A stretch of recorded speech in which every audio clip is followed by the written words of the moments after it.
House. A lot to watch right now. We take you there now to listen in.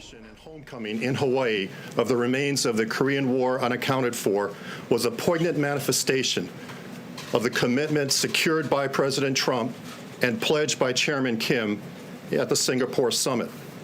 For the families of the 7,700 still unaccounted for from the Korean War, this first step in fulfilling this commitment has undoubtedly provided a seed of hope.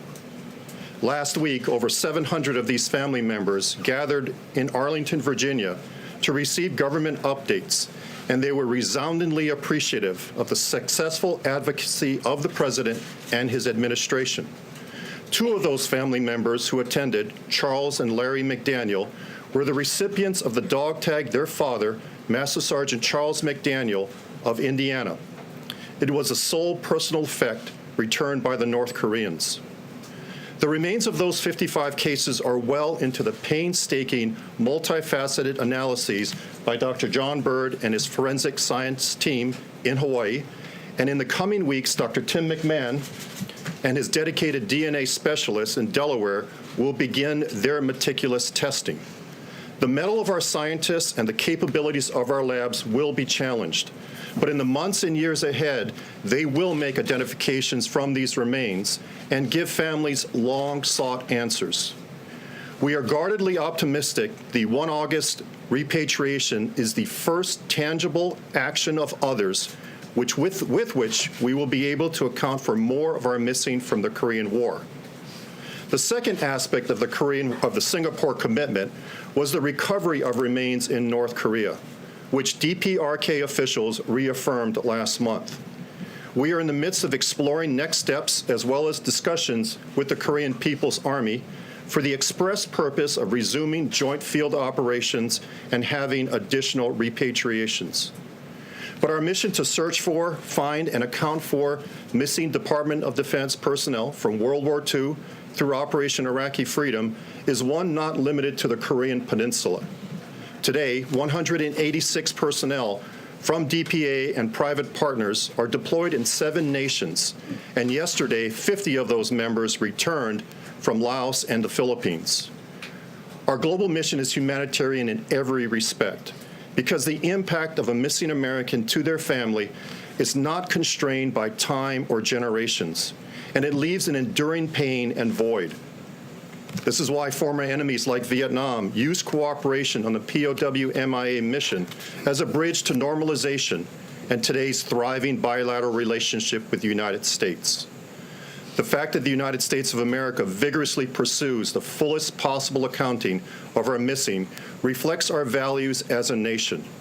This sacred obligation, if not moral imperative, remains a high priority for the Department of Defense. Inherent to the exceptional teamwork, resources, and resoluteness provided by multiple agencies is a solemn vow that those who were sent off in harm's way and are missing will not be forgotten, and their families will receive answers to their decades of uncertainty. My colleagues and I welcome your questions. Major. Gentlemen, I was with President Clinton in 2000 when he went to a place in Vietnam, north of Hanoi, where one of these recovery efforts were underway. So I have some familiarity with this. Even there, when things are discovered, it takes a long time to establish the trail forensically. I'd like to ask you both, what condition are the remains or the parts of remains you've received so far, and how challenging will the forensic work be ahead? Are you a long, long way, or was what you received something that gets you close to identifying and confirming? We would characterize the preservation of the remains as moderate to poor as a general consideration. However, what our lab specializes in is making identifications in circumstances where you have very little to work with. And so I'm confident that we're going to do well with the remains in these 55 boxes over the coming months and maybe the next several years. When you look at what's at stake, we're going to be doing a lot of DNA sampling. And that's what Dr. McMahon's lab does, is they process the samples and then they go into a mass database where they can be compared to all of the other samples that we've generated from remains from North Korea. and also compared to the family members. And so it takes some time to get the samples processed through the lab at AFMES. It takes some time to get them into the mass comparison, but once they're in there, we'll start looking for the quick identifications that can be made where you have compelling matches that show themselves early on. We also look for comparisons to dental records that can be distinctive. We look for individuals that are unusual in the sense of being very tall, very short, very old. Anything that distinguishes somebody, we can usually get a good clue and identify them faster. But because of the preservation of the remains, that will just sort of guide the kinds of methods that we can bring to bear on the case. And the case will be very DNA intensive in terms of the way that we're going to go about this. And the number 55, what does that number represent? And It's is the that number of 55 boxes. individuals? No, it's the number of boxes that the remains came in. And at no time did we expect there to be one body, one box, nor did the North Koreans try to pitch it that way to us when we were in Wonsan. John. Mr. Director, thank you. What type of certainty do you have that the remains that the North Koreans have handed over to the Americans are that of missing Americans as opposed to other nationalities that fought alongside the Americans during the Korean War? We have a high confidence. So in the early 90s, for 5 years, the North Koreans would repatriate unilaterally remains that they had recovered. Out of those 208 boxes over those 5 years, we estimated, after DNA sampling, 400 individuals. Now, from that, 200 were Americans. So the likelihood is, you're correct, there may be some of UN sending forces, there may be some South Korean soldiers' remains, as well as Chinese and North Korean.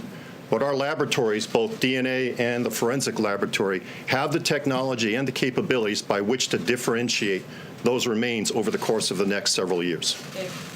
Director, I think you mentioned you're in some discussions with the North Koreans about potential future actions, maybe to search for more remains and joint efforts as such. I think the Pentagon and Secretary Mattis have mentioned that. If I'm to understand right, the Bush administration ended the program in which U.S. officials would be helping search for the remains, in part because of security concerns for our own forces there. Can you describe kind of what you're looking for from the North that could resume those kind of joint operations, and what steps you need and how close you are to maybe doing that? So for 10 years, we operated between 1996 and 2005. Over time, conducting 33 joint activities with the North Koreans. Security is primarily our responsibility for our personnel. We also pay attention to communications, having communications abilities, as well as having an ability to medevac our personnel should they get hurt. What we would be looking for from the North Koreans is, again, a commitment from them that communications, medical evacuation requirements can be met, and more importantly, that we can conduct these joint operations in a collaborative way, as we had done for 10 years. It all comes down back into 2005 to their behavior on the international stage. The president, rightfully so, was concerned that their nuclear activities, their missile activities were countermanding and counterproductive to our joint operations, which is why we suspended. Is it more the tone and the bigger geopolitical talks that are going on, or is it specifics about being in the field that you're really looking at right now? Both. So Secretary Pompeo, in getting a reaffirmation from the North Koreans last month, affirmed that they do want to establish communications with us and to conduct joint operations. We have not started those negotiations. We will do so. It is on a separate track. However, as you well pointed out, it could be drawn into the greater geopolitical stream. But for now, we're treating it as a military-to-military contact, but more importantly, as a humanitarian endeavor that's separate and distinct from anything else. And by the way, the 45 countries that we work with all rightfully recognize this as a humanitarian endeavor, including countries like Russia and China, where we have tremendous cooperation with them. John? Thank you, Sarah. Gentlemen, the recent death of former Congressman Bill Hinden of North Carolina brought back a lot of the rehashing of serious charges he made that those who were in Vietnam, either as prisoners or dead, were not fully accounted for. Has the book finally been closed on those Americans who served in Vietnam and were prisoners of war? It has. So right now there are close to 1,600 that remain missing and unaccounted for. Within that set of unaccounted for is what we call last known alive. It's a small subset of individuals who, for whatever reason, were seen alive at a certain point during the war and remained unaccounted for. Our priority with the Vietnamese is to get at that subset, small subset. I think it's down to 25, not necessarily prisoners of war, but again, last known alive at the time that they were seen. Take one last question, Brian. Real quick, of the remains in the 55 boxes, can we confirm for a fact that all of them are human remains, or are we still questioning that? Yes, we did a cursory inspection of the remains in Wonsan before we loaded them onto our military aircraft, just to ensure that at least some of what was in each box was human. When we got to Osan in South Korea, we spent 2 days going through every box in detail, conducting what we call a field forensic review. Purpose of that review is to ensure that every item is consistent with being human, and if there were any animal remains, we would have culled them out at that point. As it was, we did not find any animal remains. Quick follow-up, do we have any idea how many people that we're looking at yet?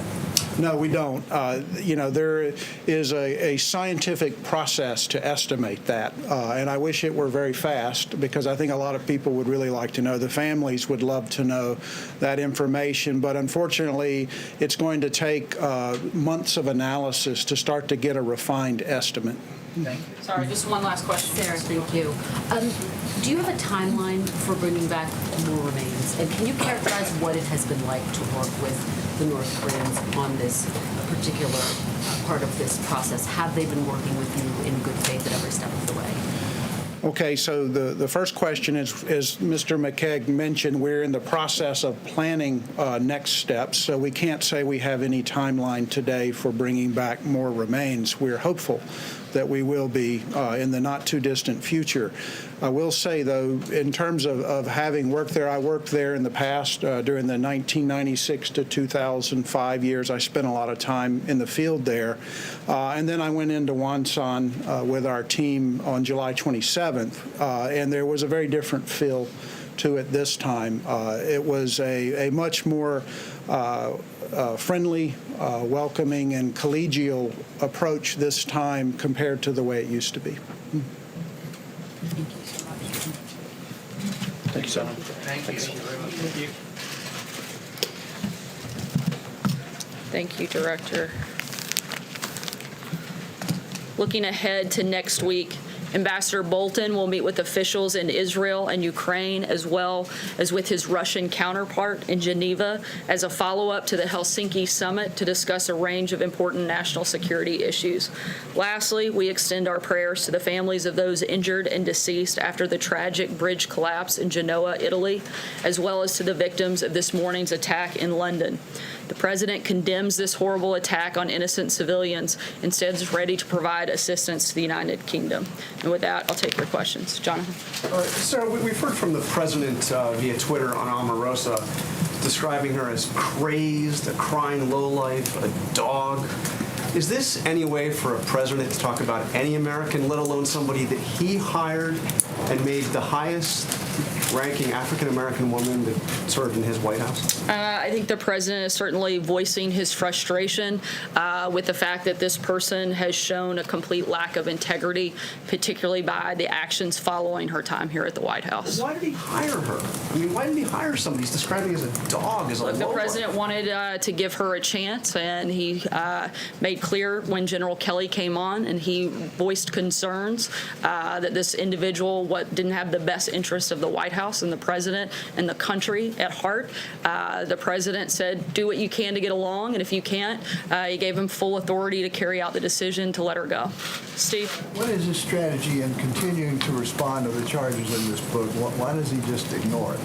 Look, I think he's made, again, the frustrations, I think not only those of us here in the White House, but frankly, I think most of America would be happy to ignore it. Unfortunately, the individuals in this room continue to create a large platform for somebody they know not to have a lot of credibility, for someone they frankly refuse to give a platform to when they worked here at the White House. It wasn't until this individual started to negatively attack this president and this administration and try to tear this entire place down that she received the type of platform and rollout that she's getting. I think it would be great if every single person in this room and every single person in the administration never had to talk about this again, and we actually got to focus on the real policies and the real things that not matter just to people in this building, but certainly all Americans, African Americans, Hispanics, and everybody in between. I think that would be the best thing that we could certainly do for our country. Jill? Thank you, Sarah. What do you say to critics who see his attacks on Omarosa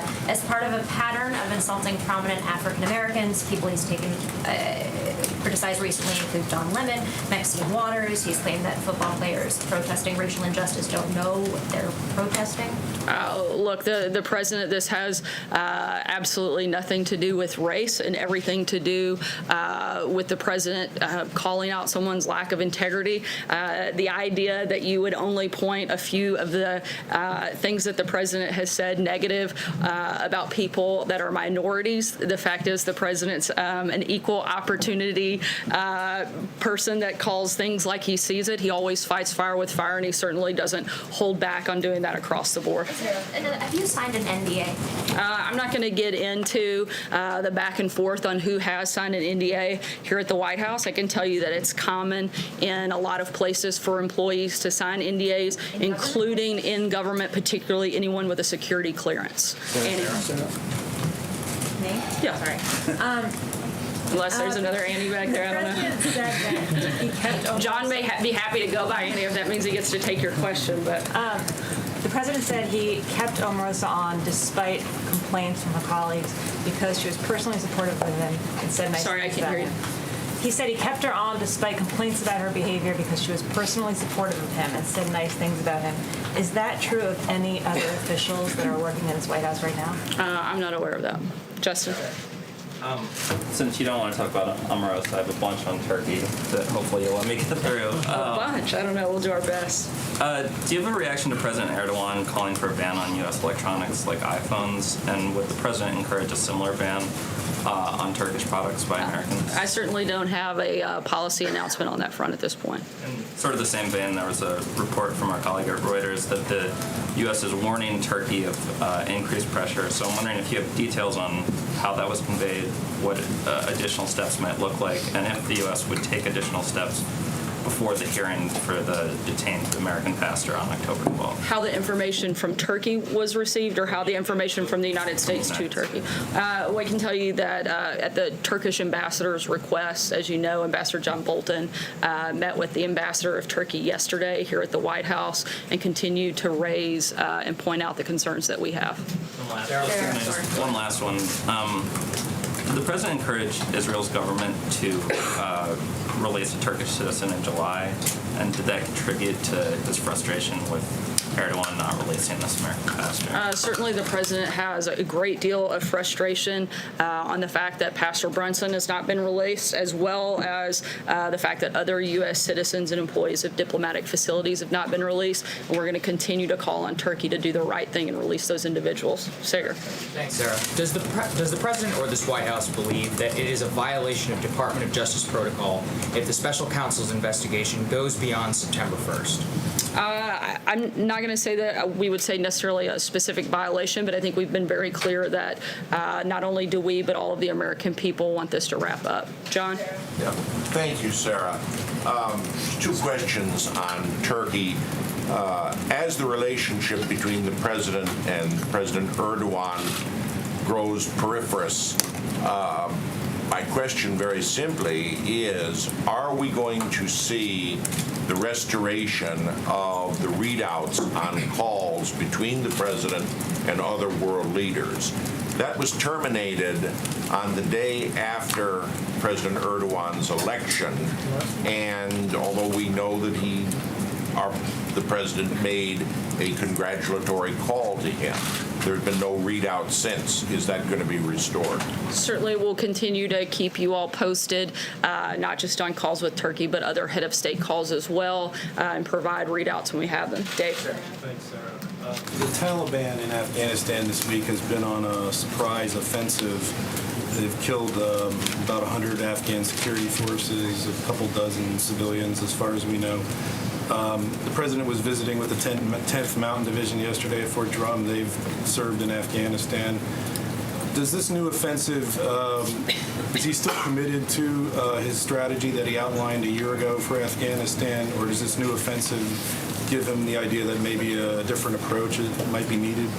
Certainly no announcements or changes in policy from the president's rollout last August. Kristen. Sarah, have you asked the president if he's ever used the N-word?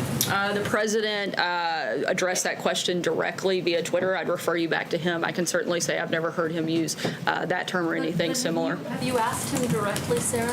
The president, I didn't have to because he addressed it to the American people all at one time. Why haven't you asked him directly? Again, the president answered that question directly on Twitter earlier today. Can you stand at the podium and guarantee the American people they'll never hear Donald Trump utter the N-word on a recording in any context? I can't guarantee anything, but I can tell you that the president addressed this question directly. I can tell you that I've never heard it. I can also tell you that if myself or the people that are in this building serving this country every single day, doing our very best to help people all across this country and make it better, if at any point we felt that the president was who some of his critics claim him to be, we certainly wouldn't be here. This is a president who is fighting for all Americans, who is putting policies in place that help all Americans, particularly African Americans. Just look at the economy alone. This president, since he took office in the year and a half that he's been here, has created 700,000 new jobs for African Americans. That's 700,000 African Americans that are working now that weren't working when this president took place. When President Obama left after 8 years in office, he had only created 195,000 jobs for African Americans. President Trump in his first year and a half has already tripled what President Obama did in 8 years. Not only did he do that for African Americans, but for Hispanics. 1.7 million more Hispanics are working now. This is a president who cares about all Americans, who is committed to helping them, and is putting policies in place that actually do that. Kevin. Sorry, Kristen, I'm going to go ahead to Kevin. Kevin, go ahead. Go ahead. Just to be clear, you can't guarantee it. Look, I haven't been in every single room. I can tell you the president has addressed this directly. He's addressed it directly to the American people, and I can tell you what the focus and the heart of the president is, and that's on helping all Americans. And certainly, this is somebody who has been in business for decades, and you're just now hearing some of these outrageous accusations after the fact. He's dealt with people all over the world. It wasn't until he became a candidate for president that you started to hear some of these salacious and ridiculous claims. And certainly, I think if you look at the actions that this president has taken, certainly the policies that he's enacted, you can see the heart of who he is, and you can see exactly what he has done and the type of president and person he is. Kevin? Thank you, Sarah. Just a very quick one on something that Omarosa said today. She called the president unfit, mentally unfit for the office. As someone who worked with her, how surprised are you at the level of her animus toward this president and toward this White House, and if I could follow? I'm certainly, I think like most people that worked with her, very disappointed that she would go to such a self-serving and somebody who blatantly cares more about herself than our country to make up some of these outrageous claims and accusations. Look, she worked here for a year and didn't have any of these things to say. In fact, everything she said was quite the opposite, and not just the year that she worked here, but the time that she spent on the campaign trail. And I think it's really sad what she's doing at this point. If I could follow very quickly, I wanted to ask you just very briefly, we read earlier this afternoon that the Trump campaign has made an arbitration action against Omarosa. And I'm just curious, and I know there's separate entities, but is it likely that the White House is considering pursuing something in the way of possible action toward Omarosa for violating any... I certainly wouldn't be able to comment on any potential ongoing legal matter. Major. Sarah, a moment ago you said one of the motives for Omarosa was to tear this entire place down. What do you mean by that? And do you have, or others here have, ongoing concerns that while she was here, she taped other conversations that could either be damaging to the reputation of this White House or revelatory of something you'd rather keep private? I think the greatest concern we have is the lack of integrity that this individual has shown. One other thing, Sarah, she played a tape recording of a conversation with the president. Do you have any doubt that that is an authentic conversation that she had with the president? I don't.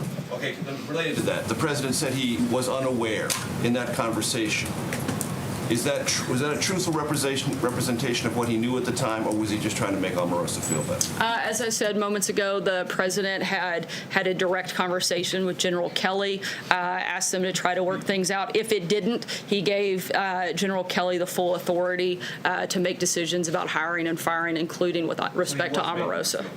Because he knew what had happened, and he knew he'd approved it. On the timing, I think he knew that it was certainly a possibility, but as to the fact whether or not General Kelly had called the president, I don't think he had at that point. Steve? Yes, Sarah, repeatedly we've heard the president declare that the so-called Islamic State terror group has been practically vanquished, especially in Iraq and Syria.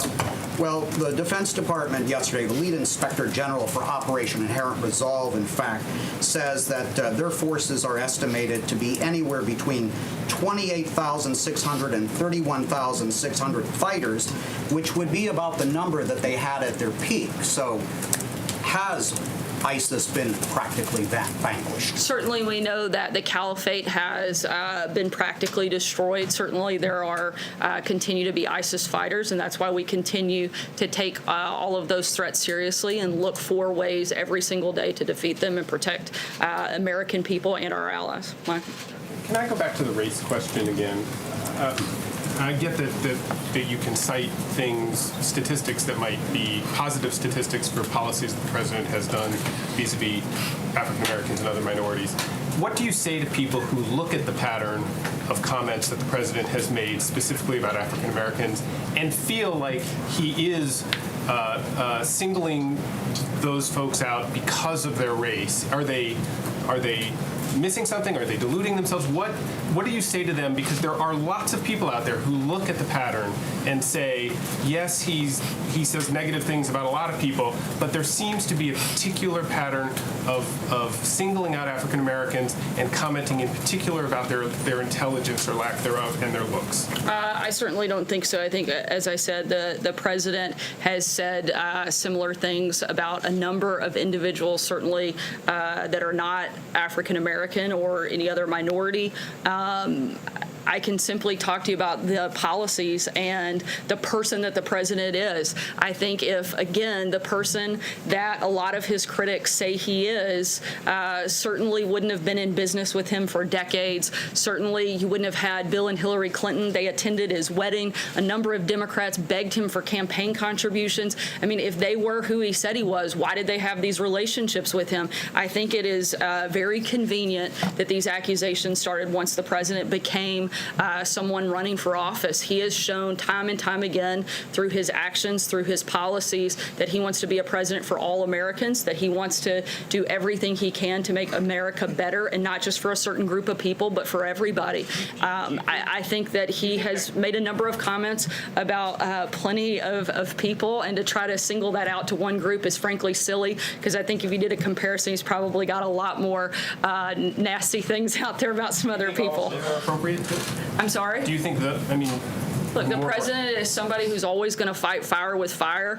This is something that isn't new, and it's something the American people knew when they voted for him, and they overwhelmingly elected him to be the president of the United States. And since he took office, he has governed in a way that is helping all Americans. Frankly, if we want to look at who's creating divisions in the country, I think the media has done more to divide this country, certainly far more than this president ever has, by elevating people like the author of this book, by by focusing on a sparsely attended rally instead of all of the policies that this administration and that this president are enacting that are helping people not just on the economy but on school choice, on prison reform that's disproportionately affected African Americans and Hispanics. This is a president who is governing to help all Americans, and I think we'd all be better off if the media gave that just a little bit more attention. John? Thanks a lot, Sarah. You expressed how you feel about Omarosa since the publication of this book. How was she viewed by fellow staff members here at the White House while she worked here? Did she pull her own weight? Was she viewed as untrustworthy? Did you trust her? I'm just trying to get a sense about whether your view of her has changed with the publication of this book.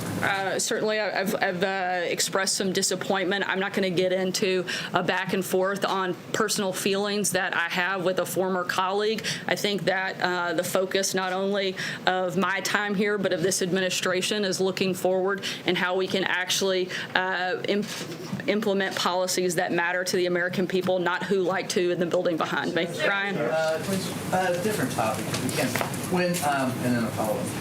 When the first time the Mueller investigation indicted some Russians, this administration sanctioned those Russians. The 12 that were recently indicted, the 12 Russian nationals, does this administration plan to also level sanctions against them? I don't have any announcements on that front right now. Quick follow-up. You said you would like everyone to stop talking about this particular subject, including the administration. So are you saying you would like the president to stop tweeting about Omarosa? I think if the media continues to give it wall-to-wall coverage, the administration, in some cases, will be forced to respond. But I think it would be better off for all of us to walk away and focus on some things that matter. Raquel? Hi, Sarah. Thank you so much. I want to ask a question about Secretary Max. He's in Brazil right now and visiting other countries in South America. And how much does his trip has to do with countering the growing presence of China in the region? Certainly, we have a lot of shared values with the countries that he's visiting. We would always like to be the priority partner for those countries, and we hope that those relationships will continue to develop, and we'll keep you posted if he has any updates from the trip. Last question, Stephen. Bearing in mind that the Trump campaign's announcement that it's pursuing arbitration of Omarosa necessitates attention and a major national focus. Can we talk, and can I ask you once more about the practice of signing people to non-disclosure agreements? Because let me ask you what it says about the expressions of loyalty or lack thereof for people who work behind that wall. Why do people need to be contractually obligated to forever after, in perpetuity, never say anything negative about the president, any member of his family, any product they should produce? Why is that necessary? Look, again, it's common in a lot of corporations to protect the corporate interests. What's the particular necessity? It's also, despite contrary opinion, it's actually very normal, and every administration prior to the Trump administration has had NDAs particularly specific for anyone that had a security clearance. This White House is certainly no longer. Keeping someone like Omarosa silent, because right now, what the Trump campaign is doing is he's forcing her essentially to defend herself and potentially even pay damages. Why is that necessary? That's a question you would have to ask the Trump campaign. It's certainly not a question that I could answer as somebody that's in an official government capacity. Thanks so much, guys. Have a great day. The president when he says he's never used the N-word? And we've just been listening to White House Press Secretary Sarah Huckabee Sanders answer reporters' questions. She, of course, answered a lot of questions about Omarosa Manigault Newman's explosive tapes and allegations about life inside the White House. She was asked if she could guarantee whether President Trump had ever said the N-word or whether a tape existed where the president is saying the N-word. She said she could not personally guarantee that, but assured reporters that the president himself had already addressed that issue.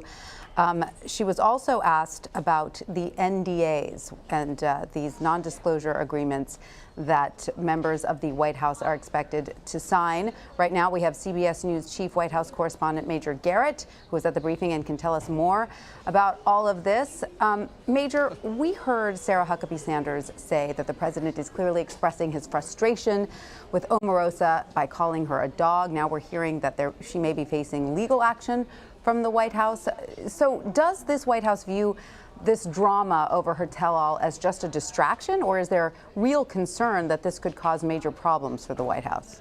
Well, internally there is some concern. Clearly the use of tape recording, or the creation of tape recordings and then the publication of them either through the book or in media appearances, and the suggestion, which Omarosa has made publicly, that there are more tape recordings and she'll wait and see how many of those she'll release and under what other circumstances, is clearly a topic of internal concern here at the White House. I asked Sarah Sanders about that directly. She sort of glossed over that, but I know from talking to people here that is an ongoing concern. A couple of things to lay out for our audience so they understand.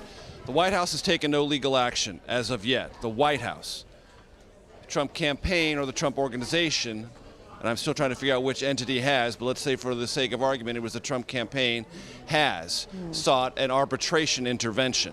That's not in a federal or state court, that's an arbitration panel. As for the White House, what I've been told by those who were directly involved in this, the agreements signed were not non-disclosure agreements in the way that they are commonly understood in the private sector. They've been described to me as something called non-disparagement agreements, meaning if you leave the White House, you leave your government service, you don't say anything for the rest of your lives negative about the president, the vice president, the family, or your time there. I've also been told by those directly involved in the drafting of these non-disparagement agreements, they are not legally enforceable. They just aren't. But the president wanted something drafted. He wanted people to sign it, at least to create a kind of internal oath, if you will, of solidarity and trustworthiness going forward. So they're not non-disclosure agreements in the way they're commonly understood in legal and private sector circles, non-disparagement agreements, and by those, again, who I've spoken to, who are directly involved in their drafting and their signing, they're probably, and this is the advice the president was given, not legally enforceable. So that just lays down some very foundational aspects of this conversation we're going to have today, and I suspect for at least a couple more days, about what has or hasn't been signed here at the White House. I would think so. It's probably the first we're going to hear of this, and I'm certain it will not be the last. Major, some have pointed out that the president bears responsibility for having hired someone whom he now describes as wacky and deranged, and by the way, a dog, which he claims was not, in any way a racial epithet. So does the White House have a response to that, both the language that he's using and the responsibility that he potentially bears? Well, according to Sarah Sanders, the president's an equal opportunity insulter. He will fire back and fight fire with fire. Now, I don't believe Omarosa's ever called the president a dog, called him a racist, called him unfit for office, so you can pick your terminology and decide just how offensive or insulting either of those words or phrases or adjectives are. It's, as the president said on Twitter yesterday, not presidential to do this. That's putting it mildly, but the president is quite comfortable. As a matter of fact, he delights in breaking all those conventions around what is or is not presidential, specifically on Twitter. As to why Omarosa was hired, I think the president made it clear to the country yesterday, again on his Twitter account. She said great things about me. Look, I knew at the time that many people here in the White House were frustrated with Omarosa, didn't think she brought anything to the table in terms of policy, communications, or legislative strategy. Yet she was here because she had a very long-standing and pre-existing friendship and direct access to the president. Well, when you enjoy that kind of access and that kind of history, particularly in the Trump White House, you get to stay around. But, and my question to Sarah Sanders was the president aware that, and did he empower Chief of Staff John Kelly to fire Omarosa? He in fact did.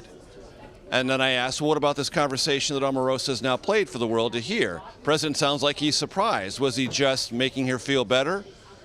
Sarah Sanders said something that now adds a little bit of context to that conversation. The president wasn't aware of it at that time, had authorized Kelly to fire her, but didn't and hadn't been read in on it yet. So that conversation can be viewed at least with that slight additional bit of context and information. A little extra color there. Major, I want to go back to the start of the briefing because Sure. at that point, defense officials gave an update on the identification of Korean War remains that were recently returned to the U.S. What did we learn about those? A couple of very important things. First of all the remains provided are in fact human. They did field forensic tests in South Korea after getting out of North Korea. That's important. They don't know how many human remains are involved. They said here today we're not of the mindset that it's one set of human remains for each box. There are 55 boxes. It could be more, it could be less. They also described what they received from the North Koreans as being in a condition they classify it as moderate to poor. And they, I think, were telling the country there's going to be a good long space of time that's going to be necessary to do the forensic analysis, do DNA testing, match those with existing databases, and then find and verify commonalities to confirm who these people are. And there's also the question of, are they all American remains? Of course, the Korean War was fought under the United Nations auspices. Many countries participated. The principal combatants were Chinese, North Korean, South Korean, and American. There could be other nations, other nationalities involved. That's other forensic work that has to be involved. The other thing we learned is they're sort of at not a standstill, but they've got a lot of process to go through for the next round of remains, to let U.S. personnel back into North Korea to search for other remains. There's conversations about that, but they don't appear, and certainly the words spoken here at the podium didn't convey anything will be achieved on those fronts in the near term. So this is going to be a long, long process ahead. But it's also worth noting, the gentleman up here said that so far the engagement with the North Koreans has been positive and collegial, and they're at least hopeful that spirit of cooperation and the obtaining of more physical remains can be achieved. That is positive. All right, Major Garrett, thank you. Sure. We're going to take a quick break now. More news when we return. You're streaming CBSN.